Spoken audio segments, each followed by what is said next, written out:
Alors moi, c'est Alan, ça fait maintenant un peu plus de 4 ans que je voyage. J'ai commencé quand j'étais toujours en secondaire où j'ai fait mon premier voyage solo en Islande. Et depuis ce moment-là, je me suis pas arrêté. Je suis parti en Scandinavie pendant quelques mois, parti en Nouvelle-Zélande pendant 2 ans. Donc j'ai passé toute la période Covid et là maintenant, ça fait presque un an que je suis au Canada. C'est un bon résumé. Voilà, parfait. Du coup, on va peut-être aborder le premier gros sujet qui semble intéressant dans ta situation, c'est comment est-ce que tu fais pour te financer et continuer à voyager sur une telle durée? Alors, pour moi, il n'y a pas de secret, c'est juste de travailler et de mettre de l'argent de côté. Après, je pense que le moyen de financer au mieux euh, ses voyages et ses projets, c'est de savoir comment mettre de l'argent de côté et pouvoir gérer cet argent en fait. Après, il n'y a pas de secret, c'est de travailler et de faire attention à ses dépenses et je pense que c'est la plus grosse partie, hein. Il n'y a pas de secret, le travail et moi généralement ce que je fais, c'est que je travaille beaucoup pendant quelques semaines, quelques mois. Et après, je peux voyager et aller de gauche à droite et expérimenter la vie dans le pays dans lequel je suis. Et qu'est-ce que toi, tu as déjà fait comme petit boulot sur place? Alors moi, j'ai fait euh, plein de différents types de travail. J'ai travaillé dans un café pendant quelques mois, donc tout ce qui est Horeca, etc. J'ai travaillé dans la cueillette de fruits, dans la plantation d'arbres. Là, en ce moment, je travaille dans une pharmacie, dans un hôtel, un des, euh, un des meilleurs hôtels au monde. Je pense que c'est un top 100 des hôtels dans le monde. J'ai aussi travaillé dans les égouts. Pas dans les égouts, mais je faisais du travail par rapport aux égouts, ce qui était vraiment assez fun. Et je pense que c'est à peu près tout. Sinon, il y a d'autres moyens pas de financer son voyage, mais de vivre euh, sans trop dépenser, c'est ce qu'on appelle le woofing. Donc, en gros, c'est travailler, c'est être bénévole pour quelqu'un qui a une ferme, par exemple, des champs. Et généralement, quand vous travaillez en tant que woofer, vous avez droit au logement et vous êtes nourri, logé gratuit.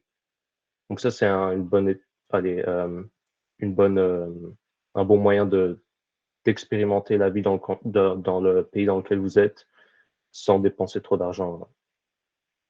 En fait, tout est une question de faire de l'argent et puis de savoir comment le gérer et l'économiser. Et du coup, comment tu as fait pendant le confinement? Parce que tu n'as pas pu bosser Alors, ou tu... ouais, ça a été assez dur les premiers, parce qu'en Nouvelle-Zélande, il n'y avait pas trop de confinement, mais on a eu un confinement je dirais, un mois et demi, 2 mois, où donc je voyageais à ce moment-là et je suis arrivé dans un village où je devais avoir une interview pour un travail. Et à cause du confinement, à cause euh, du confinement, l'interview a été annulée. Donc j'ai passé, je pense, 2, 3 semaines sans rien faire, à essayer de trouver un travail, etc. Et en fait, juste en me baladant dans le village, je suis allé toquer au port des business et des cafés et restaurants et demander s'ils avaient besoin de gens pour travailler. Et j'ai trouvé un emploi comme ça, en fait, en plein confinement. Bah, c'est bien, il fallait oser quand même aller Hmm. taper aux portes. Ouais. Je Euh, pense que tout est une question de savoir oser et de prendre ses responsabilités. Et voilà. et est-ce que tu aurais des conseils pour optimiser sa recherche en dehors d'un confinement, évidemment, où les canaux sont bloqués, mais sinon, tu aurais des conseils pour optimiser Ah, ta recherche sur tous place? les, tous les, tous les emplois que j'ai obtenus ont été soit via Indeed ou soit via juste en réel. Donc, je pense que pour optimiser sa recherche, le meilleur moyen, c'est d'aller sur Indeed et rechercher les offres d'emploi. pouvoir être flexible aussi, pouvoir voyager d'un point A à un point B. Ça, c'est une bonne qualité, être flexible sur le déplacement. Euh, euh, et n'hésitez pas aussi, par exemple, j'ai un exemple, j'avais appliqué pour pour une offre d'emploi ici dans un des restaurants où j'ai maintenant le travail. Et j'ai pas eu de réponse pendant une semaine. Et juste le fait de renvoyer un email en montrant mon intérêt, etc., euh, bah, ça m'a pu permettre d'obtenir l'emploi. Donc, je pense que c'est une bonne idée aussi de continuer à envoyer des emails pour montrer son intérêt. Je pense que c'est une bonne qualité. Et de mon expérience, les employeurs aiment bien ça. Donc, ce que je dirais aussi, c'est évidemment d'avoir un CV bien rédigé, une lettre de motivation euh, et de discuter. Je pense que les, pas mal d'opportunités que j'ai eues ont été du fait que je rencontre pas mal de gens et que je discute avec les gens. Et le fait de rencontrer des locaux, des gens qui voyagent aussi, ça me permet de m'ouvrir, ça me permet de m'ouvrir à d'autres opportunités. Et, euh, et voilà, ça c'est un bon conseil aussi. Rencontrer des gens et discuter avec les gens. pour voir ce que eux font. Voilà, c'est ça. Et ça m'a toujours ouvert à d'autres, des opportunités, des chouettes opportunités. Super. Et l'autre point un petit peu aussi pointu, c'est comment est-ce que tu gères tout l'administratif pendant un voyage très longue durée? Alors, tu peux parler de la Belgique, mais tu peux aussi parler des pays où Hmm. tu es. Alors, généralement, au niveau administratif, enfin, c'est assez simple, mais c'est assez simple pour, par exemple, l'Australie et Nouvelle-Zélande parce que l'obtention du visa se fait très rapidement. Pour le Canada, c'est un peu plus compliqué. Il faut passer par d'autres démarches, des empreintes biométriques, euh, plein d'autres démarches et ça met un peu plus de temps.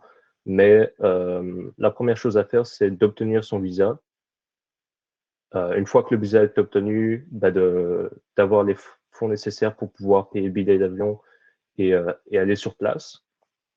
Ensuite, une fois sur place, la première chose à faire, c'est d'obtenir un numéro de sécurité sociale ou c'est un numéro qui vous permet de travailler.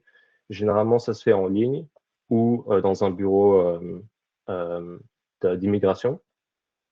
Une fois que vous avez ce numéro, euh, juste ouvrir un compte en banque et obtenir un numéro de téléphone et tout est bon.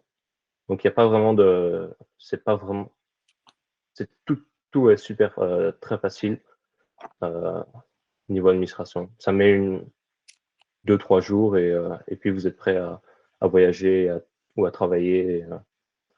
Et niveau Belgique, moi, ce que j'utilise, c'est juste l'application It's Me qui me permet de vérifier si j'ai des documents à remplir. Ou par exemple, j'ai dû faire une déclaration d'impôt il n'y a pas longtemps et j'étais presque hors limite. Mais bon, j'ai un compte It's Me que je vérifie régulièrement au cas où j'ai des papiers à remplir. Et niveau domiciliation, je suis toujours domicilié chez mes parents et sous leur mutuelle. Donc, et après, il y a pas mal de gens, j'ai vu pas mal de gens qui demandaient sur des groupes Facebook s'il fallait déclarer l'argent que vous faites à l'étranger. Et la question est non, il ne faut pas déclarer parce que vous travaillez à l'étranger, vous payez des taxes à l'étranger et vous n'avez rien déclaré en Belgique. Ça, c'est une Euh, bonne. et tu disais que donc étais toujours sur la mutuelle de tes parents, mais je suppose quand même que tu prends bien une assurance Ah oui, pour tout ce qui se assurance voyage. passe. Ouais, j'ai toujours, ça c'est très important aussi, une assurance voyage. Je suis assuré chez AIG. Et donc généralement, il y a plein d'assurances voyage, mais euh, quand vous prenez une assurance, ils vous demandent toujours le pays dans lequel vous partez et la durée. Donc ça peut être 1 an, 6 mois. Et en fonction de la durée de l'endroit où vous partez, le prix sera différent. Mais, euh, mais franchement, une assurance est obligatoire. Et généralement, quand vous arrivez dans un autre pays, il y a il y a pas mal de chances qu'ils vous demandent euh, une preuve pardon, j'ai un peu de mal, une preuve d'assurance. Ah, d'assurance. Mhm. Ok, ok, super. Euh, du coup, je pense qu'on a fait le tour niveau administratif. Peut-être parler de tes projets que tu as autour du voyage et pour la suite. Mhm. Alors, un de mes plus gros projets, c'est de pouvoir aider des jeunes qui veulent se lancer dans le voyage et de pouvoir les aider et pouvoir inspirer le plus de gens pas à suivre le même chemin, mais à suivre le chemin qui pensent vraiment être le meilleur pour eux. Donc, inspirer le plus de gens, plus de jeunes à voyager. Et parce que je pense que c'est une très bonne chose à faire, surtout quand vous êtes jeune. Et sinon, je travaille en ce moment sur un court-métrage. Euh, J'espère pouvoir le finir d'ici novembre cette année et pouvoir essayer de le promouvoir dans des festivals. Ça, c'est le but, le projet de cette année, plus gros projet. Et ton documentaire, c'est sur toi ou sur le voyage en général? Le court-métrage en gros, c'est basé sur le voyage et sur mes expériences, mais c'est plus un court-métrage qu'un documentaire. Ok. J'en dis pas encore trop, Ouais, ouais. mais, euh, mais ouais. Tu as introduit comme il faut, c'est bien. Voilà. Le but de ce court-métrage, c'est de pouvoir inspirer le plus de jeunes à prendre l'étape et à prendre l'action et commencer à voyager et à découvrir le monde, à rencontrer d'autres gens et voilà. Ok. Et est-ce que tu peux aussi, il me semblait que tu avais aussi un peu des projets autour de la plantation d'arbres. Oui, je pense toujours continuer Donc, j'ai planté des arbres pendant tout l'été l'année dernière. Ça, je pense que c'est une très belle. En tout cas, pour moi, ça a été une très belle expérience. Un des travaux les plus durs, mais une super belle expérience. Et généralement, ça se passe ça dépend des pays où vous le faites, mais généralement, ça se passe pendant entre 2 et 3 mois. Je l'ai fait au Canada sur la côte Est. Et, euh, et en fait, vous vivez dans la forêt pendant 3, 4 mois, planter des arbres tous les jours, se lever tous les jours à la même heure, etc. Donc c'est très très difficile parce que vous êtes tout le temps dehors, mais c'est un bon moyen de mettre de mettre pas mal d'argent de côté en un peu de temps. Et, euh, et je pense que c'est une très belle expérience et je pense continuer ça dans différents pays comme au Royaume-Uni. D'ailleurs, je repars cette année pour le refaire au Canada et, euh, et l'année prochaine au Royaume-Uni. Au Royaume-Uni? Ok, Ouais, en Écosse. ok. Et du coup, la suite bon, j'entends que tu projettes d'aller au Royaume-Uni, enfin en Écosse, et retourner au Canada, enfin quoi que tu y es encore, mais c'est quoi la suite de ton périple là du coup?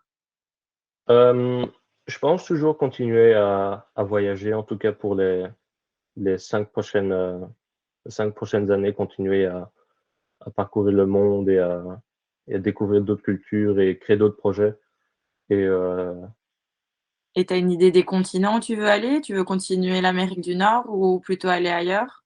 je pense aller, partout, mais la suite pour l'année prochaine, je pense aller en Amérique du Sud. Euh, Peut-être passer 6 mois en Amérique du Sud et 6 mois en Asie. Et essayer de développer des projets sur le voyage et parcourir le monde et découvrir, toujours faire partager cette culture du voyage et d'inspirer le plus de gens. Ok. Du coup, merci. Et on passe au point suivant alors. Sauf si tu as encore quelque chose à ajouter sur tes projets. On a tout passé en revue. Ouais, le plus gros projet, c'est le court-métrage et d'inspirer les gens. Et je pense créer d'autres projets, peut-être écrire un livre dans le futur ou d'autres projets au niveau du voyage et d'inspirer les gens. Ça, c'est Mais tout avec la même base, quoi. ouais. Ok. C'est même- Et est-ce que tu aurais certains conseils basés sur tes expériences et ton vécu à donner aux gens présents ce soir? Alors, moi, mon plus gros conseil, c'est, je suis toujours un peu perplexe sur le système éducatif et je pense qu'on met trop de pression aux jeunes dès la fin des secondaires, à savoir ce qu'ils veulent faire après les secondaires. Et c'est toujours basé sur des études, sur un emploi directement après. Et on met très peu en avance le sujet du voyage. Et, euh, et je pense que le voyage, c'est un peu l'école de la vie. Je pense qu'il y a tellement de choses à apprendre sur les gens, sur les cultures, sur les pays, sur comment fonctionnent plein de choses. Et je pense que les jeunes, quand ils terminent les secondaires, je pense qu'ils devraient être pas forcés, mais je pense qu'il devrait y avoir plus de. euh, on devrait mettre en place euh, comment dire, euh, on devrait mettre en place, on devrait aider les jeunes à pouvoir se lancer dans le voyage et parler plus de ça en fait. Enfin, dès l'école, tu veux dire? Ouais, dès l'école. Parce que c'est toujours basé sur qu'est-ce que vous voulez étudier plus tard. Et donc, quand les jeunes sentent un peu beaucoup de pression, enfin, c'est ce que j'ai ressenti et c'est ce que pas mal de gens ressentent, c'est de cette pression du système éducatif.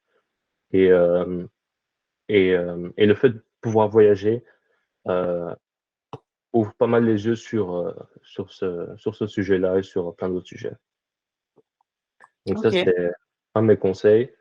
Un autre conseil que je pourrais donner, c'est de toujours varier, de pas s'attacher à quelque chose de constant, de toujours tenter de nouvelles choses, d'apprendre. Et je pense que ça, c'est un gros point. Toujours apprendre des choses et évoluer et grandir. Euh, ensuite, bah, un des conseils, c'est de rencontrer le maximum de gens. Toujours rencontrer des gens, sortir de sa zone de confort et rencontrer des gens et parler avec des gens. Même si vous ne parlez pas la langue et pas très bien la langue, c'est toujours rencontrer des gens. Il y a toujours le parler n'est pas le seul moyen de communication. Il y a toujours moyen de communiquer avec des gens et je pense que c'est très important de rencontrer des gens. Ça vous Et offre comment? non, vas-y, termine, j'avais une question par rapport à ça. Ça vous offre pas mal de. Enfin, en tout cas, moi, ça m'a offert pas mal d'opportunités. Ça m'a appris pas mal de choses et ça, c'est un plus gros conseil, ouais, rencontrer des gens. Mais aussi, d'une même part, c'est essayer de se trouver seul de temps en temps aussi, de passer du temps seul. Ça permet de se remettre en question, d'avancer. Donc, c'est varié, c'est jouer sur rencontrer un maximum de gens, mais aussi passer beaucoup de temps seul. Je pense que c'est très important.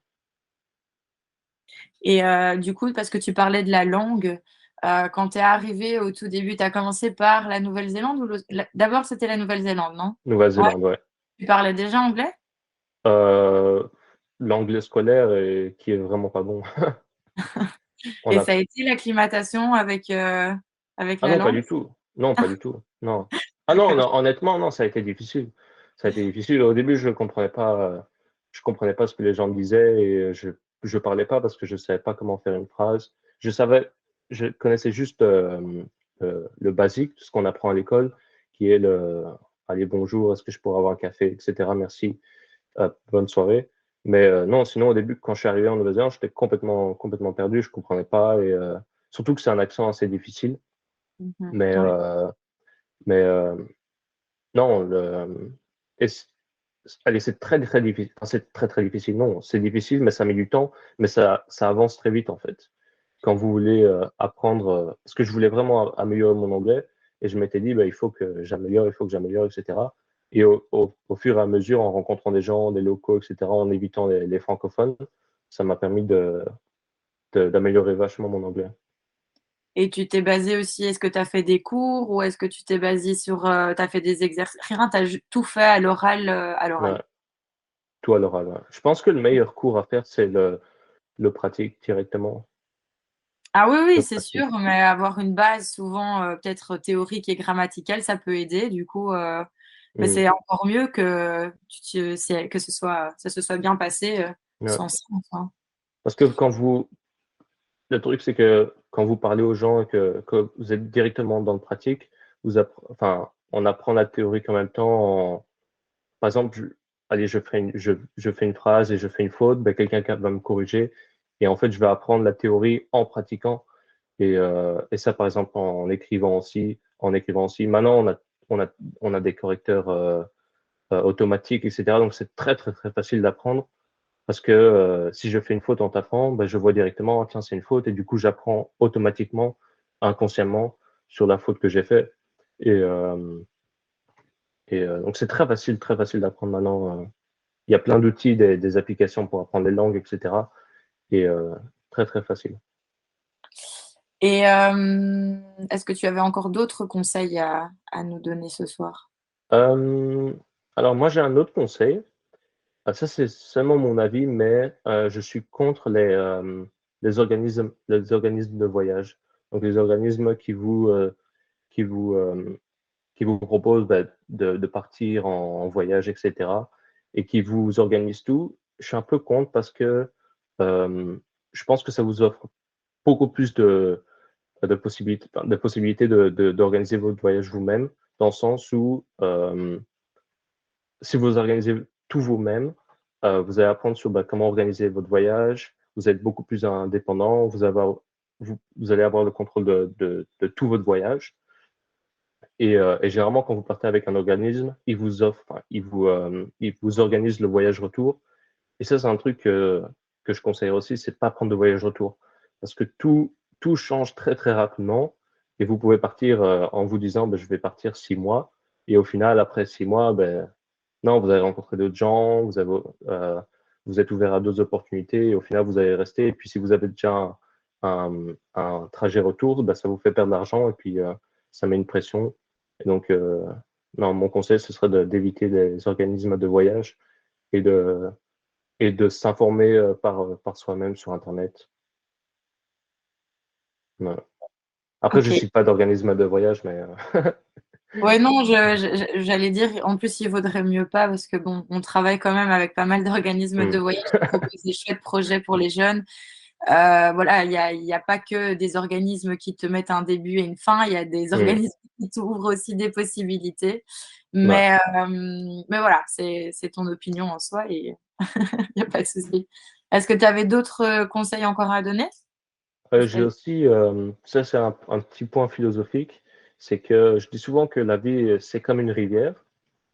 Et en fait, dans une rivière, vous avez pas mal de turbulences, des rapides, etc.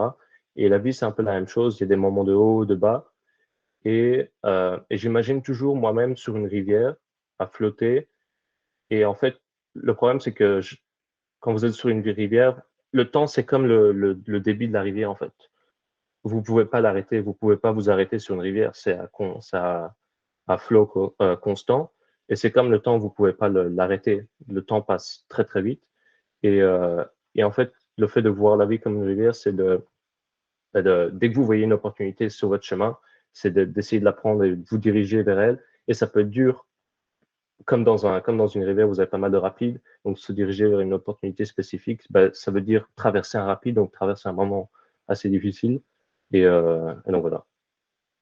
Prenez la vie comme une rivière. Belle métaphore. Mm, Et ben, du coup, moi, j'ai encore une question avant de laisser la parole aux participants. Est-ce que tu as eu des chocs culturels entre les trois pays que tu as fait? Ou est-ce que à chaque fois, tu t'es vite acclimaté à la culture, à la nourriture, disons aussi? mm.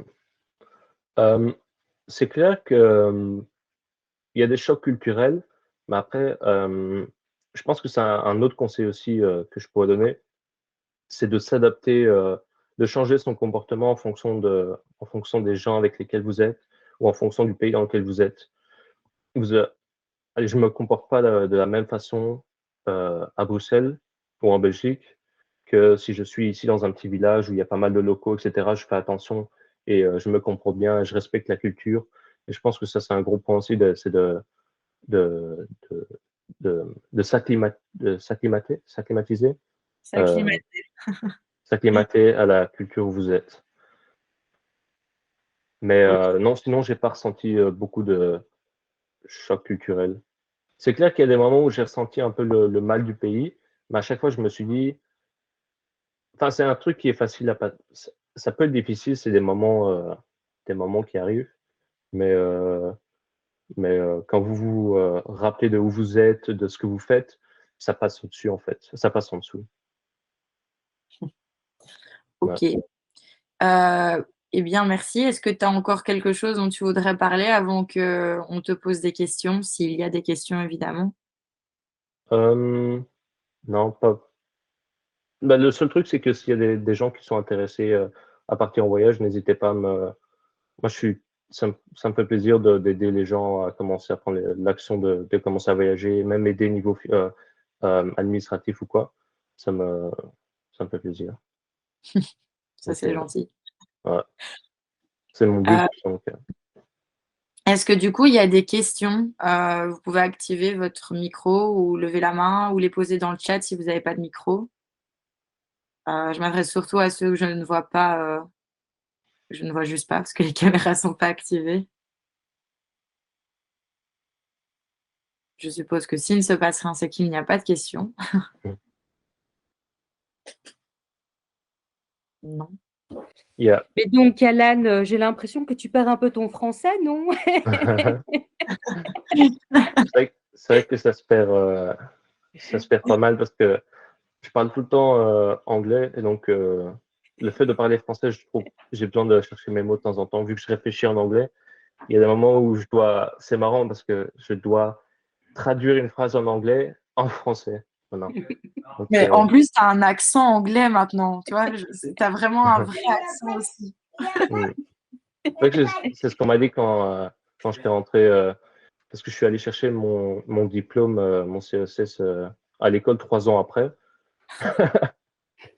Et je me rappelle que les profs me disaient ça aussi. Donc, ouais, dès que vous êtes immergé dans la langue, ça se perd. Enfin, je prends l'accent des gens que j'écoute et vu que je parle tout le temps la langue, c'est. Voilà. Ouais, et puis tu cherches un peu tes mots aussi parfois, mais bon, ça fait partie du jeu. Ouais. Non, je pense que j'ai tout énoncé. Eh bien, du coup, Alan, merci beaucoup. Pas de souci. Merci pour Hem, l'invitation. Avec plaisir, c'était hyper intéressant. Et bonne soirée à tout le monde. Merci et Bonne soirée. peut-être à une prochaine fois.